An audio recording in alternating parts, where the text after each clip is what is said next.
ಗೀತಾ ಮಹಾತ್ಮೆ. ಯದಹಂಕಾರಮಾಶ್ರಿತ್ಯ ನ ಯೋತ್ಸ್ಯ ಇತಿ ಮನ್ಯಸೆ ಮಿಥ್ಯೈಷ ವ್ಯವಸಾಯಸ್ತೆ ಪ್ರಕೃತಿಸ್ತ್ವಾಂ ನಿಯೋಕ್ಷ್ಯತಿ. ಅರ್ಜುನ, ಅಹಂಕಾರ ಭಾವನೆಯಿಂದ ಯುದ್ಧ ಮಾಡುವುದಿಲ್ಲ ಎಂಬುದಾಗಿ ನೀನು ಯೋಚಿಸಿದರೆ ಅದು ಇಲ್ಲಿ ನಡೆಯುವುದಿಲ್ಲ. ಪ್ರಕೃತಿಯೇ ನಿನ್ನನ್ನು ಯುದ್ಧ ಕರ್ಮದಲ್ಲಿ ತೊಡಗಿಸುತ್ತದೆ. ಇದು ಯುದ್ಧ ಮಾಡಲಾರೆ ಎಂದು ಕೈಚೆಲ್ಲಿ ಕುಳಿತ ಅರ್ಜುನನಿಗೆ ಪರಮಾತ್ಮನು ನೀಡುತ್ತಿರುವ ಎಚ್ಚರಿಕೆ.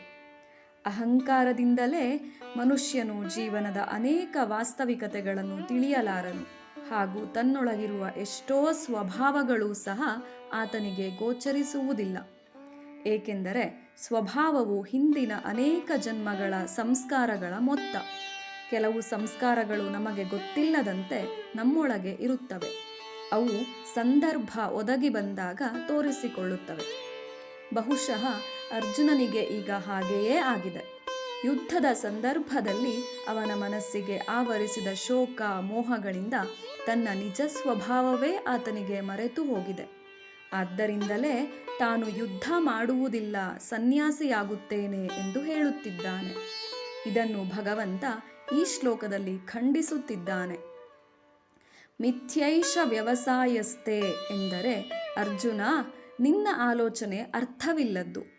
ಏಕೆಂದರೆ ನಿನ್ನೊಳಗಿರುವ ಸ್ವಭಾವವೇ ನಿನ್ನ ಈ ಆಲೋಚನೆಗೆ ವಿರುದ್ಧವಾಗಿದೆ.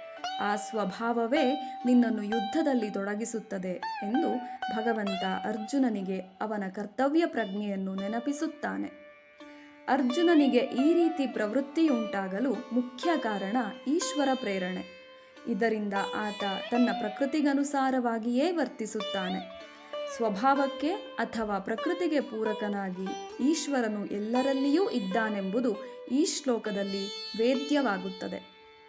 ಇಲ್ಲಿ ಶ್ರೀಕೃಷ್ಣನು ಅರ್ಜುನನಿಗೆ ಎಲ್ಲ ಕರ್ಮಗಳನ್ನು ಭಗವಂತನಿಗೆ ಅರ್ಪಿಸಿ ಅವನನ್ನೇ ಸ್ಮರಣೆ ಮಾಡು, ಜೊತೆಯಲ್ಲಿ ನಿನ್ನ ಕರ್ತವ್ಯವನ್ನೂ ಮಾಡು ಎನ್ನುತ್ತಾನೆ. ಇದರ ಅರ್ಥ ಪರಮಾತ್ಮನ ಸ್ಮರಣೆಯನ್ನು ಮತ್ತು ಕರ್ತವ್ಯ ಕರ್ಮಯೋಗವನ್ನು ಒಟ್ಟಿಗೆ ಮಾಡಿಕೊಂಡು ಹೋಗಬೇಕು. ಅದರಿಂದಲೇ ಮುಂದೆ ಚಿತ್ತಶುದ್ಧಿ, ಜ್ಞಾನ ಪ್ರಾಪ್ತಿ ಮತ್ತು ಮೋಕ್ಷ ಪ್ರಾಪ್ತಿಯಾಗುತ್ತದೆ. ಇದುವೇ ಅರ್ಜುನನಂತೆ ಪ್ರತಿಯೊಬ್ಬರೂ ಕ್ರಮಿಸಬೇಕಾದ ಸಾಧನ ಮಾರ್ಗ. ಹರಿ ಓಂ.